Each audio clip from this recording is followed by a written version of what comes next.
Hai, Assalamualaikum semua. Saya Ikhwan Ismail The Labyrinth. Selamat datang ke YouTube channel saya.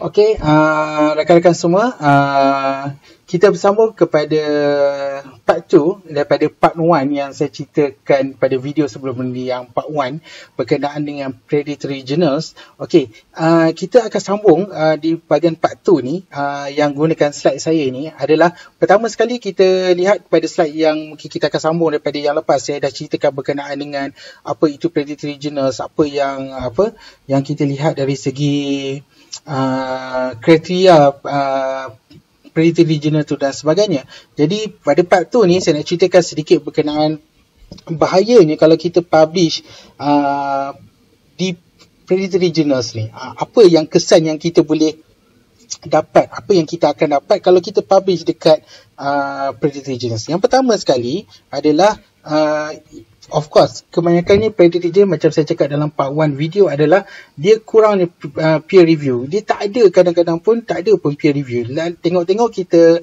bayar APC, Article Processing Charge, terus boleh publish. So tak ada pun review daripada expert dan sebagainya. So itu adalah isu yang pertama, lack of peer review. Itu yang pertama. Yang kedua, kita punya kerja kita, hasil kerja kita, penat lelah kita, research kita, review kita, research paper kita yang kita publish di dalam predatory journals tu akan hilang. Mungkin akan hilang sebab sifat predatory journal ni, dia tidak akan kekal di satu tempat ataupun dia tidak akan kekal dalam satu masa. Mungkin dalam setahun, 2 tahun dia akan ada, lepas tu tengok dah hilang dah jurnal tersebut. Mana pergi kan? Jadi jurnal tu mungkin dia dah beralih kepada nama jurnal yang lain. Dia punya mungkin ISSN dia, mungkin dia punya tukar semua, nama publisher pun berubah sebab dia adalah fake, dia tipu, dia memang tak akan boleh tahan sampai 5-6 tahun, tak boleh. Dia mungkin 2 tahun, 3 tahun dia akan berubah-ubah. Okey, itu yang merupakan kerja kita dah hasilkan, publish dalam predatory journal, tengok lepas tu hilang, entah ke mana, orang pun tak boleh nak rujuk dan sebagainya. Okey, itu adalah kesan bahayanya kalau kita publish dekat predatory journal. Yang seterusnya, yang ketiga adalah your work will be difficult to find. Okay, bila dah hilang, so kerja-kerja kita yang selama ni, mungkin kalau kita dah banyak publish paper dekat predatory journal, so mungkin kita nak identify ataupun kita nak track balik kita punya kerja kita sebelum ini, mungkin akan menyukarkan. Jadi kalau memang kalau boleh memang elakkan publish di predatory journals. Okay, harmful to reputation kita pun akan tercalar, mungkin akan orang kata reputation kita akan tak baik lah apabila kita publish dekat predatory journal. Okay, ini adalah anggapan kepada bahayanya kalau kita publish di dalam predatory journals. Okay, your own and university KPI will be not counted. Okay, ada certain university, bukan saya cakap ni di konteks keseluruhan ni, bukan saja di Malaysia, di luar negara pun mungkin kita punya KPI ataupun universiti pun mungkin tidak akan counted. Okay, yang saya cakap ni bukan di Malaysia, tetapi bukan saja di Malaysia, tapi mungkin di luar negara, ikut pada polisi masing-masing. So bagi saya, siapa yang menonton pada hari ini boleh check di universiti anda masing-masing, mungkin ada tak senarai ataupun ada tak mungkin ketetapan yang menyatakan sekian jenis tidak boleh dipublish. Okey, nanti saya share yang daripada KPT ya.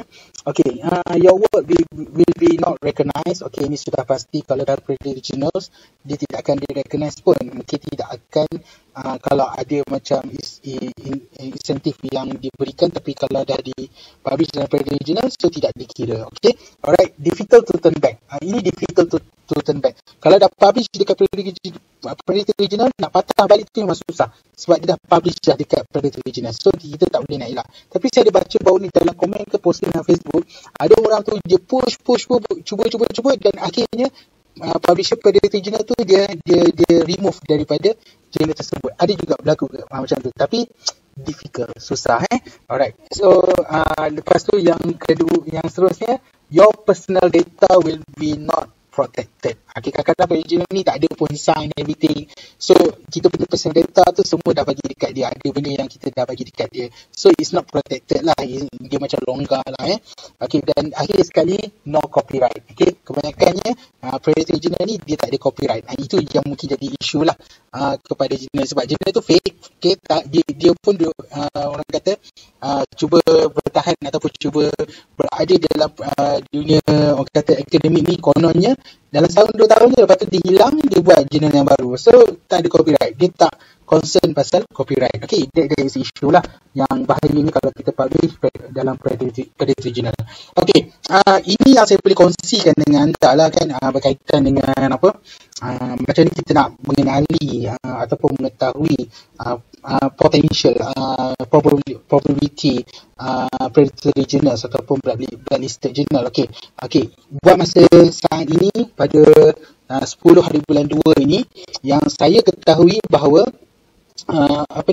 publisher yang disenarai hitamkan oleh kementerian Kementerian Pengajian Tinggi, iaitu ada 4 publisher. Ini yang saya boleh berikan di sini. Okay, alright. Saya tak tahu kalau lepas ada update yang terbaru, tapi pada setakat ini pengetahuan saya ada 4 publisher, iaitu elakkan kita semua publish dalam 4 jurnal ini, iaitu Academic Journal, ini website dia, Euro Journal, yang ketiga CG Publishing, dan juga Africa WordPress Incorporation. Okay, so 4 publisher ni memang confirm blacklisted journals di Malaysia. Maksudnya kita tak boleh publish dekat jurnal-jurnal ini. Okay, ini yang 4. Okay, anda mungkin juga boleh baca Reception Watch. Okay, ini website ni dia menceritakan artikel-artikel yang mungkin bersifatnya mungkin kita boleh yang kata retraction lah, report on retraction of scientific papers on related topic. Certain artikel tu yang mungkin plagiarism, ataupun artikel tu yang ada ada berlakukan non-article issue dan sebagainya. So anda boleh tengok Retraction Watch. Okay, lagi satu yang list. Okay, yang ni yang famous okay, iaitu Bill List. Okay, Bill List of Predatory Publishers dan juga Journals yang mana ada satu list ni, kalau anda pergi dekat sini, dia akan menunjukkan senarai journals dan juga publishers yang potentially orang kata predatory journals dan juga publishers. Okay, alright, saya akan tunjuk alright. Okay, ini dia. Okay, Bill List ni sebenarnya ini adalah website yang terbaru, yang bukanlah terbaru maksud saya. Okay, siapa Bill ni? Bill ni siapa? Bill ni adalah Jeffrey Bill.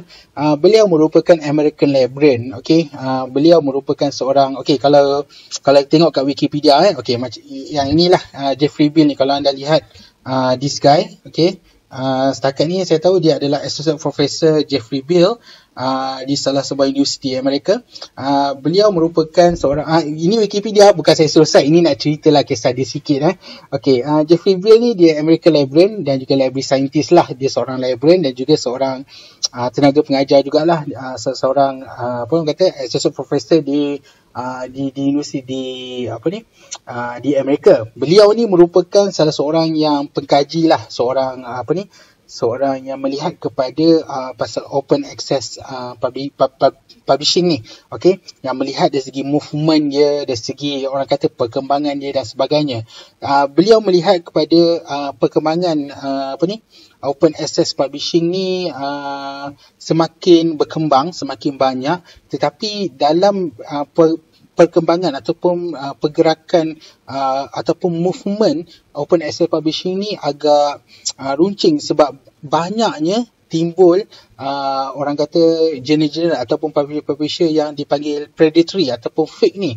Jadi beliau cuba mengkaji, melihat apa kriteria dan sebagainya untuk melihat kepada kerunsingan lah dalam bidang akademik ni, di mana banyaknya jurnal-jurnal yang bersifat orang kata predatory, yang menipu dan sebagainya. Mungkin kerana banyaknya bersifat kerana kewangan, kerana duit, kerana mendapatkan keuntungan dan sebagainya. Okey, Jeffrey Bills ni dia sebenarnya dia telah mewujudkan satu list ni. Pada tahun 2011 dia ada lebih kurang 68 begitulah, 68 publisher sahaja yang bersifat predatory. Dan bila dia dah pergi kepada 2016, dalam masa 5 tahun saja, dia dah naik sampai hingga 900 ke 900 publisher yang bersifat predatory ni. Jadi ia agak merungsingkan, dia agak mengganggu kepada orang kata bidang akademik ni, especially about the journals publishing. Okey, jadi bila dekat situ ada banyaknya list yang disediakan, dan ini kalau anda lihat ni, ini adalah bukan beliau handle kan, tapi mungkin ada satu pihak yang lain yang handle website ni. Website ini actually sebelum ini Jeffrey Bill ni, Prof Bill ni, dia ada blog dia sendiri. Saya ingat lagi waktu tu dia ada blog lagi. Dan dia senaraikan tiap-tiap hari, tiap-tiap minggu dia akan update the new thing, dia akan bercakap dan sebagainya. Tapi suddenly pada tahun 2017, blog dia ni attach dengan university website tau. Tetapi suddenly 2017 tu semua down, hilang, not found dia punya website dan sebagainya. Adalah juga dengar cerita bahawa dia menerima ancaman daripada pelbagai pihak dari segi politik, dari segi lain-lain dan sebagainya, menyebabkan dia tidak boleh meneruskan orang kata posting dalam blog dan sebagainya. List itu setakat pada tahun 2017, tetapi ada pihak lain, saya tak pasti yang terbaru ni pihak siapa yang mengambil list beliau dan meletakkan di satu website dia panggil billlist.net, yang selepas itu ada beberapa pihak cuba update list tersebut dan cuba orang kata menyambunglah kerja beliau itu. Tapi saya tak pasti yang terbaru ni. Nanti mungkin saya akan dapatkan jawapan daripada situ. Okey, jadi bila anda lihat kat sini, dalam bill list ni dia ada saya boleh katakan dua kategori lah. Satu dia panggil predatory publisher. Okey, predatory publisher. Yang kedua adalah predatory standalone journals. Okey, publisher ni maknanya nama publisher lah. Kalau anda lihat 24 dia panggil apa, the fifth publisher, ini predatory lah contohnya. Okey, tapi saya nak tekankan kat sini ini adalah list ini bukanlah confirm predatory journals, saya boleh katakan macam tu, sebab Jeffrey Bill dia kata the list is like macam potential, possible or probable kan, probability kan, probable predatory journals ataupun publisher. Okey, ini berpotensi, dia lihat ini memenuhi kriteria kepada predatory journals. So dia ada predatory publishers, dia ada banyak kalau ikutkan saya baca itu dalam 900 ke tak silap saya, memang banyak. Dan selepas itu ada juga standalone journals, yang mana journal ini dia berdiri dengan sendirinya, maksudnya ada satu journal saja. Kalau publisher ni mungkin ada publisher dan ada banyak journal kan, mungkin ada 10 journal, so publisher tu pun dah predatory, so journal bawah dia 10 journal, 10 tu kira predatory lah selalunya. Okay, kalau standalone journal ni maksudnya satu standalone journal. Okay, so kalau anda pergi ke publisher ke standalone journal, so ada list kat situ, anda boleh check one by one. Okay, kalau anda pergi mana-mana journal, contohlah nama dia Academic Research Journal kan, so saya klik kat sini. Bila saya klik dekat sini, dia keluar lah, dia pergi kepada website tu. Kalau anda lihat publisher website ni nampak macam profesional, nampak bersifat akademik dan sebagainya, tetapi dia berpotensi dia adalah merupakan predatory journal. So kita kena check lah benda-benda tu. Okay, dan seterusnya kalau standalone journal pun sama. Dia kalau anda klik contoh nama journal saya pergi okay, nama journal dia katalah American International Journal of Contemporary Research. Wah, nampak macam akademik kan? Saya klik kat sini. Okay, dia punya website dia punya bentuk dia punya editorial board dia nampak macam akademik lah, tapi dia mungkin ada ISSN juga, okay, ada ISBN, tapi kita kena check lah everything kat sini.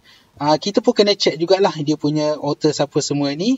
Jadi dia mungkin berpotensi sebagai predatory journal. So kita kena check lah kat sini. Erti kata lain, apabila kita nak publish paper, satu kita boleh lihat list ni untuk sebagai panduan. Okay, untuk panduan sama ada kita boleh jurnal yang kita nak publish tu, adakah jurnal tu tergolong dalam this potential predatory scholarly open access journals ataupun publishers. Okay, anda boleh lihat. Okay, kalau anda lihat kat sini, publisher ke standalone ke, dia ada go to update, nampak tak? Go to update kat sini. Okay, kalau anda pergi dekat go update, sebab list ni adalah list yang Jeffrey Bill tinggalkan pada tahun 2017. Okay, so yang update ni ada mungkin certain pihak ni cuba updatekan list tu, mungkin ada tambah, ada pengurangan, dia akan go to update here. So kita klik pada go to update. So mungkin ada kat sini dia kata here we include journal that that were not originally on bill list but may be predatory. Mungkin dalam bill list tak ada sebab dia tinggalkan pada 2017.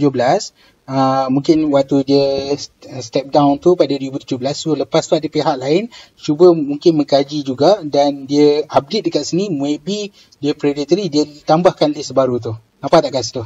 Okay, tambahkan list baru kat sini supaya dia membantu kita untuk mengenal pasti mana satu predatory journal dan sebagainya. Okay, betul tak? Kat sini kan 2017 yang last update lah, yang bill list punya yang terakhir, tetapi telah diupdate oleh certain pihak. Tapi ada juga kalau kita anda lihat, okay, macam ni. Okay, kalau kita anda lihat, kadang-kadang ada yang asalnya nampak potential as predatory journal, tapi lepas tu bila ada orang study, orang mungkin melihat journal itu mungkin dia bukan predatory dah. Mungkin dia predatory awal-awal ni tapi lepas tu tak predatory sebab ada kriteria dia memenuhi kepada certain kriteria, iaitu macam contoh yang ni saya nampak saya jumpa dekat dalam bilis ni. Dia kata this journal is indexed by DOAJ and JCR, so it is most likely not predatory. Ingat so dalam bill list tu tak semua yang dikatakan confirm predatory, tapi ada juga yang mungkin dulu predatory, lepas tu sekarang ni dah okey, mungkin dah saja, mungkin baru-baru tu nampak memenuhi kriteria predatory dan sebagainya. Tapi bagi saya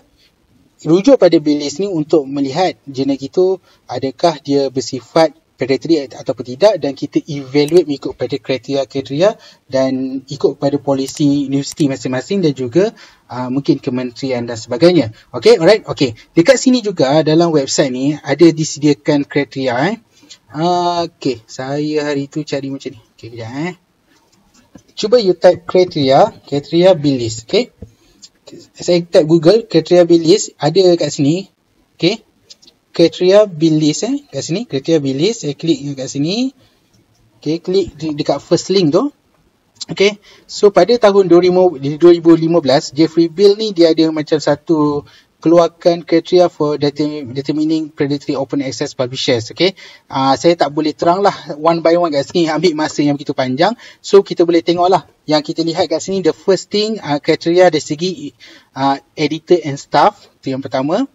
Contoh dia kata the publisher's owner is identified as the editor of each and every journal published by organisation. Maksudnya dia publisher tu, owner publisher tu dia juga editor pada semua jurnal yang di bawah dia. So macam itu salah satu kriteria lah. No single individual is identified as any specific journal's editor dan sebagainya. Okay, lepas tu business management dia publisher dia macam mana, the integrity dia, the name of the journal is incongruent with the journal's mission. Okay, so dia meragukan lah dekat situ kan. So kita boleh tengok lah kriteria dia banyak. Okay, dia in its spam email or on its website, the publisher falsely claims one of more of its journal have actual ni yang tersurat writer or their website dan sebagainya, tapi dia fake lah sebenarnya. Okay, so banyak dia, itu dari segi integrity. Dan juga adalah kalau tengok predatory publisher ni, dia republish paper already published in another venue. Kadang-kadang tu dia publish paper, dia ambil paper orang lain, dia publish dekat jurnal dia. Itu pun mungkin akan berlaku. Itu mungkin dah memang berlaku dan akan berlaku kepada di predatory journals ni. Okay, so tengok poor journal standard and practice. Okay, kalau kita tengok, kalau kita tahu yang high quality journal, dia bentuk dia macam ni, kita dapat tahu dia punya penjagaan kualiti dia dan sebagainya. Tapi kalau dia journal yang tak jaga standard, tak jaga dia punya cara praktis dia dari segi akademik, ni kan prosedur dan sebagainya, dia akan jadi poor lah, jadi low quality dan sebagainya. So anda boleh tengok kat sini lah. Kadang-kadang ni publisher copies author guideline verbatim, mana ambil daripada orang, dia copy paste saja. Okay, So memang dia banyaklah kriteria kat sini yang mungkin anda boleh baca. Saya akan letakkan di bawah description nanti link-link ini supaya anda boleh baca dan anda boleh mengamatinya lah. Okay, alright. Saya rasa itu saja yang saya boleh ceritakan berkenaan dengan predatory journals ni, yang mungkin boleh membantu kepada kita semua sebagai researcher. Dan saya mengharapkan anda semua boleh pergi ke perpustakaan, jumpa dengan pustakawan anda masing-masing untuk mendapatkan maklumat lanjut berkenaan dengan predatory journals. Sebab ada certain universiti, certain perpustakaan yang apabila yang memberikan satu servis mana untuk kita berikan jurnal yang kita nak publish tu, dan perpustakaan akan menyemak dahulu adakah jurnal itu bersesuaian dengan artikel yang kita publish itu, dari segi mungkin jurnal itu berada dalam indeks dalam platform mana, Web of Science ke Scopus, adakah dia tergolong dalam Q mana, kuartal mana, 1, 2, 3, 4. Kita juga boleh minta pandangan pada pustakawan, adakah jurnal ini bersifat predatory journals ataupun tidak, adakah jurnal itu di dalam kategori blacklisted oleh KPT ataupun tidak, dan sebagainya. So pergi ke perpustakaan, tanya pustakawan anda supaya anda boleh dapat mengetahui dengan lebih detail, lebih mendalam lagi berkenaan dengan jurnal-jurnal yang anda bakal publish itu. Okay, anda bakal terbitkan itu. Okay, itu saja. Jika anda ada apa-apa soalan, anda boleh letak di ruangan komen dan mungkin kita boleh berkongsi pendapat. Mungkin ada para penyidik yang mungkin berpengalaman yang lebih tahu daripada saya, boleh juga komen dan juga berkongsi dengan pengalaman anda dan sebagainya. Okay, itu saja buat yang berkaitan dengan predatory journals ni dan juga publishers, dan mungkin harap boleh membantu anda mengenali predatory journal tu bagaimana, dan supaya kita sama-sama dapat terbitkan artikel penyidikan kita ni di tempat yang betul dan yang boleh dikatakan bersifat kualiti dan bukan predatory journals ataupun publishers. Okey, itu saja. Saya sebagai seorang pustakawan menyokong penyidikan anda. Saya Iqbal Ismail The Librarian. Terima kasih banyak. Minta maaf jika ada tersalah kata, tersalah laku dan sebagainya. Terima kasih. Assalamualaikum dan jumpa lagi.